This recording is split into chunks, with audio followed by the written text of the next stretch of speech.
If you're new to reading sheet music and the concept of key signatures is confusing to you, then this video is for you.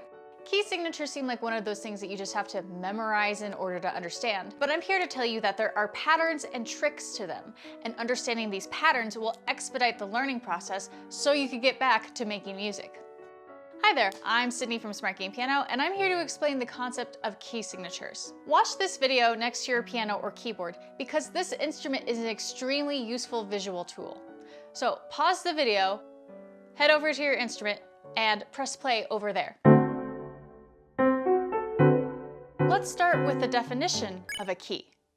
A key is the musical term for what scale is being used in a piece of music, and the key signature is the symbol for that. The key signature is placed at the beginning of each system on the sheet music.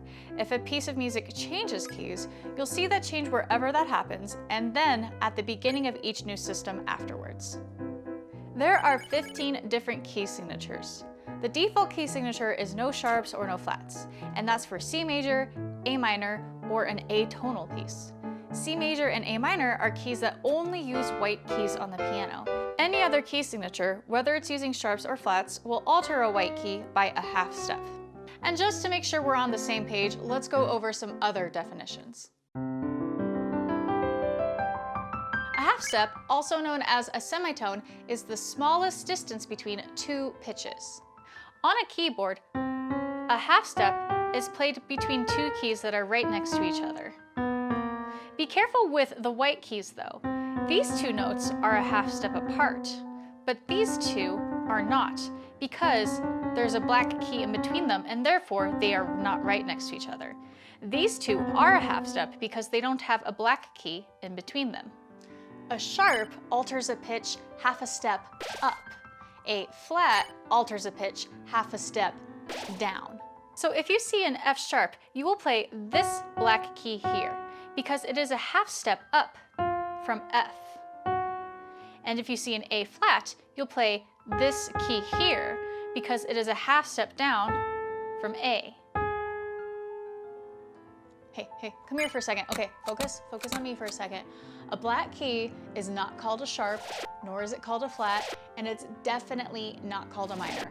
I have heard it being called that before, even on some official software, and that's incorrect. I hear people call black keys incorrect things all the time, and I want to make sure you don't end up being one of those people. A black key is just a black key, and the name of it is dependent on the context of the piece we're playing. And sometimes a flat or a sharp can end up being a white key. For example, an F flat is this key here, also known as E. A B sharp is this key here, also known as C. There are key signatures that will use these notes, so it is important to know. So when playing a piece using a key signature, that key signature is telling you to alter the natural notes, or the white keys on the piano, by a half step. Let's start with one of the easier key signatures. This key signature with a single sharp tells us that a piece is either in G major or E minor. The sharp is on the F line on both the treble and bass clef. So this key signature is telling you whenever you play the pitch F, you must move it up by a half step to F sharp. And this is about every F, not just the ones on those particular lines. And these rules apply to every single key signature. You may be asking, why bother with key signatures? Can't we just write in all of the sharps or flats in our music? Ink is expensive, Deborah. You gotta think about the publisher's plight. But more importantly, key signatures declutter a sheet of music. For example, let's say we're playing a song in the key of G flat major. G flat major has 6 flats, so all the notes except for F are flat or lowered by a half step. If there was no key signature, the music would look like this. A big mess. So remember when I said before that this key signature can either be G major or E minor? How do you figure out which one it is, since that key signature can mean either? This can be done by figuring out what the tonic is. The tonic is the first note of the scale, and it's also the most important music in a key. So if we're in the key of G major, G is the tonic, And if we're in the key of E minor, E is the tonic. Generally speaking, though there are exceptions, the music will end on the tonic. So if we are in the key of G major, the last note / chord will be G, and if it's in E minor, the last note or chord will be E. Another way to figure it out is to simply listen to the tune. Does the piece sound lighter or more happy? It's probably major.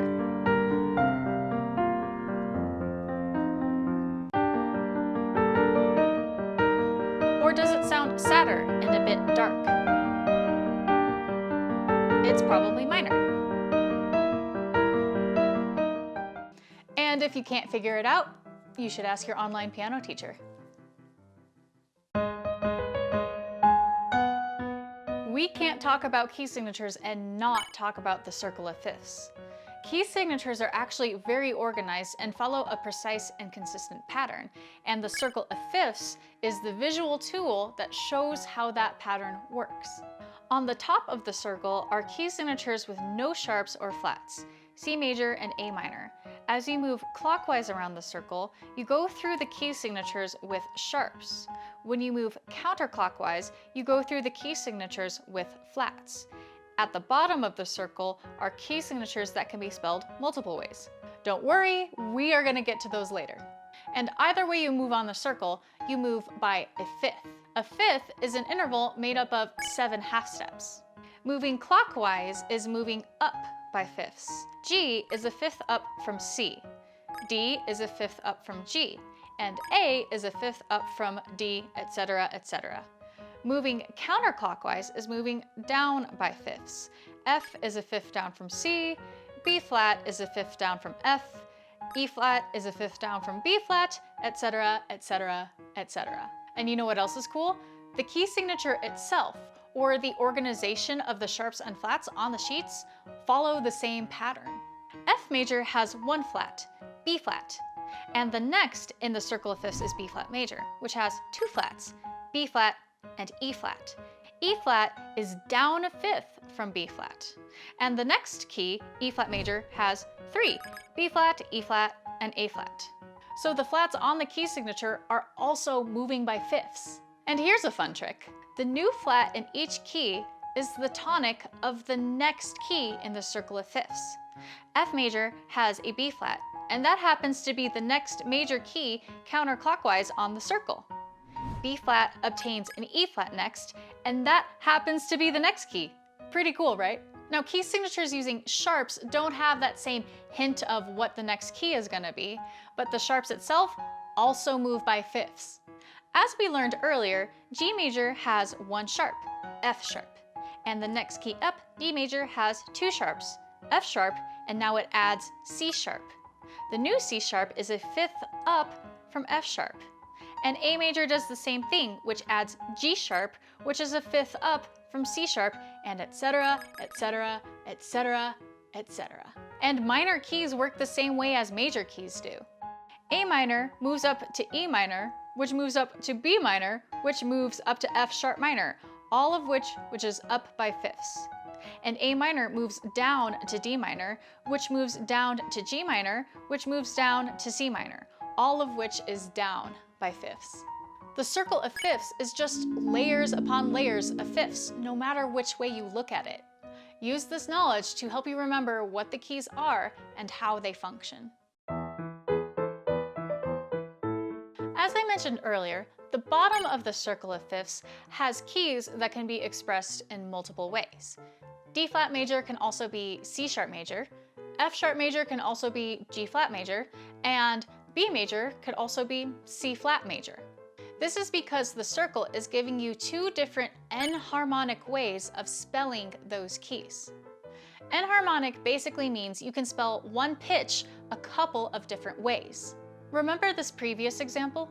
E is the same thing as F flat. These are the same exact note, even though they are spelled 2 different ways.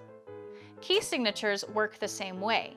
B major can be spelled enharmonically as C flat major. D flat is spelled enharmonically as C sharp major, and F sharp major can be spelled enharmonically as G flat major. So why is one key signature chosen over the other? There's a couple of different answers, but the basic one is that it's preference. Preference to the instrument and to the song. When I compose or arrange music, I tend to pick the key signatures with the fewer amount of accidentals. So I'll choose D flat major over C sharp, and I'll choose B major over C flat. And when it comes to the one with 6 sharps and 6 flats, I just choose G flat major. I just like how it looks better. It makes no sense. So even though a key signature tells us which notes to play in the piece, it doesn't always mean we have to play those notes in a song. A good example of this is the harmonic minor. The harmonic minor has a raised 7th. For example, in the key of C minor, the B flat is raised to a B natural.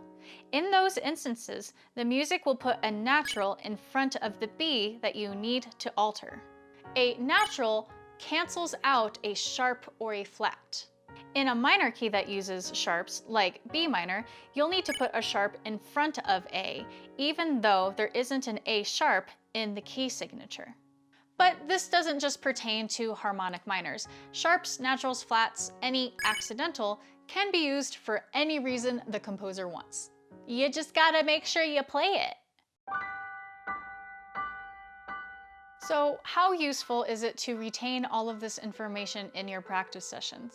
Learning key signatures will make you a versatile musician and a faster musician. If you could read your key signatures, you can read your music faster. If you can read your music faster, you can learn more music. And the more music you learn, the better of a player you're gonna be. And the better player you're gonna be, the more fun you're gonna have. This will also help your understanding of music theory and harmonic function. And when that knowledge becomes second nature, you'll become a better composer and improviser. So what if you're struggling to play your instrument and read sheet music at the same time, especially if there's a key signature involved? One thing I recommend you do is to play the scale of the piece you're in before you start practicing that song. Going through the scale and recognizing which notes are going to be changed is going to be very useful to you when you play through the song, because you'll be in the right mindset of like, oh, I need to raise my G, or like, oh, I need to make sure that E is flattened. Playing a scale will get you in the right mindset. If you're still struggling with reading those sharps and flats, take a highlighter and draw a circle around both the treble and bass clef key signatures. Then take that highlighter of the same color and highlight any of the notes that are altered. Try not to do all of them. You want to be able that you can train your brain to recognize those notes. Do not write in the sharps or flats in front of the notes on your sheet music. All that is doing is creating a crutch for you to rely on, and then you're not actually going to learn to remember to play that altered note. And that's my crash course on how key signatures work. All of the sheet music examples used in this video are found on musicnotes.com, and video tutorials for every single one of those sheets is available on my website, smartgamepiano.com. I'm Sydney, and if you have any questions for me, leave them down below. And as always, happy practicing.